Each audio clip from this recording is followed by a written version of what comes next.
This time we're taking a road trip straight to hell. Let's get into it.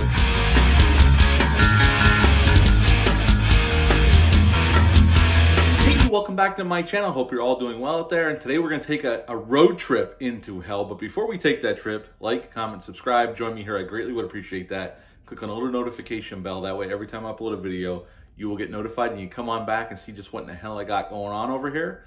Today we're going to talk about the sequel to House of a Thousand Corpses, and this one is The Devil's Rejects, which came out 2 years after the release of House of a Thousand Corpses. As a matter of fact, it came out July 22nd of 2005. I saw this opening weekend with a bunch of friends of mine. It's rated R, although Zombie had to go back to the MPAA 7 times to be able to get the R rating. It's an hour and 47 minutes long, had a budget of $7 million, and upon release it made 17 in America and 20 worldwide, and it made a lot more money on home video. Now, off the success of House of a Thousand Corpses, which made some money, but really made its money on home video and rental market and purchasing market, Lionsgate wanted to make another one, wanted a sequel to that film, and Rob Zombie was happy enough to do it, so Rob Zombie came back to write and direct this film. Cast-wise, as you would expect in any Rob Zombie film, there's a ton of genre favorites and character actors here, but we also have some returning characters, starting with Sid Haig came back to play Captain Spaulding. We got Sheri Moon Zombie back as Baby Firefly. We got Bill Moseley back as Otis Driftwood. Now, Karen Black did not come back to play Mother Firefly. She actually demanded more money. Zombie did not have enough money in the budget, so he recast. And Leslie Easterbrook came in to play Mother Firefly. And a lot of film fans will remember Leslie Easterbrook. She was in the original Police Academy, and I think she was in a sequel or two after that. But actually, I like her as Mother Firefly. I think she gives a really, really good performance, so I consider this a lateral move. We also got William Forsythe as Sheriff Wydell. We also got Ken Foree as Charlie Altamont. We come to find out that he's like Captain Spaulding's half-brother or something, and he's fantastic. Ken Foree always puts on a good show. And we got a ton of great character actors and genre favorites. Jeffrey Lewis is in this film. Priscilla Barnes from Three's Company's in this film. Danny Trejo's in this film. Michael Berryman's in this film. We got PJ Souls in this film, and we got Diamond Dallas Page as well, and there's even others. I could be here for a while just listing off all the characters. Now, The Devil's Rejects pretty much picks up right after the events of House of a Thousand Corpses. It's almost like the next day. Sheriff Wydell and all these cops come into the Firefly Ranch and surround the house, and we see our Firefly clan get woken up out of bed. And we also see that Rufus was recast with Tyler Mane, who plays Rufus in this one, although he does get killed right in the beginning during the shootout. And Tyler Mane would go on to be Michael Myers for Rob Zombie in his remake of John Carpenter's classic and Halloween 2. And Mother Firefly gets captured by the cops. She gets arrested, and Otis and Baby escape. And that's when they call Captain Spaulding, which we come to find out is Baby's father. So we find out that he's definitely more connected to the family than we realized in the first film. And basically they're on the run to get away from Sheriff Wydell, but Sheriff Wydell wants vengeance because his brother was played by Tom Tolles in the original film, and he was killed, so he wants vengeance. And William Forsythe gives a really good, intense performance in this film, especially at the end. He goes totally off the reservation, and we'll talk about that in a minute. So basically this movie turns into a road movie. Now, there is some horrific shit here. There's a scene in a motel that Jeffrey Lewis's character and his wife, played by Priscilla Barnes, and their little band get basically tortured by Otis and Baby, and all of them get killed except for Lou Temple, who's in this film's wife, but she gets killed as well after they leave. And that's pretty much the most horrific scene of the film. After that, it turns basically just into a road movie, definitely. And Sheriff Wydell's just trying to hunt them down, and they take refuge at Charlie Altamont's little town. That's basically a little town that's a whorehouse.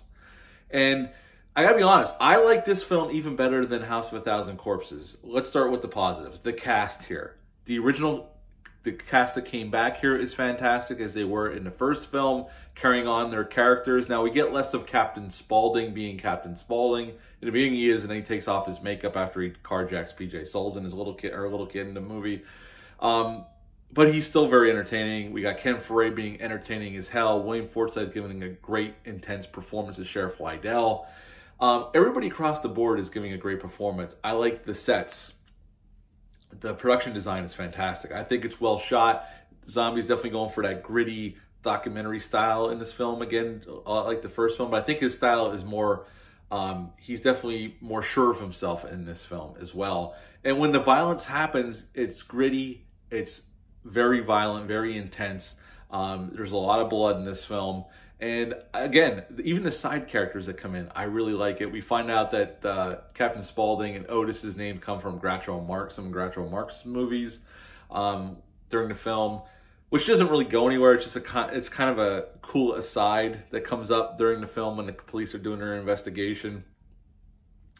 I like the story. I like that he made it into a road movie. Less of a horror movie, more of a road movie. There's definitely horror elements here. Like I said, the motel torture scene is definitely horrific, but it turns into more like a road kind of action movie after this. And I really appreciated that he decided to change things up. It would have been very easy just to make the same film over again. And I appreciate that Zombie that decided to go in a little bit of a different direction with our characters. And I got to be honest, even towards the end of the film, he takes these abhorrent characters. Now, Captain Spaulding, we never saw him really do anything bad besides kill those 2 robbers in the first film. Now, we assume that he definitely set up that girl at the end, and she ended up getting killed by Dr. Satan. But he's probably the least bad character here. And even Charlie. I mean, Otis and Baby are definitely the most psychotic of the group. But as a cohesive unit, this little family unit, I like all 3 of these actors together. And when I get to Charlie's, he fits right in with them. And they all have great chemistry. So it's hard not to almost like these characters, even though they've done some really bad shit during the first film. And I even feel bad for him at the end when Sheriff Wydell has him nailed to a chair in their old house, about to set the house on fire. Because by that point, William Forsythe's off the reservation. He's torturing them. And Rob Zombie almost makes you feel bad for the Firefly clan. And obviously they get out of the situation, and we had that final shootout in the car with the cops, and we assume they're dead.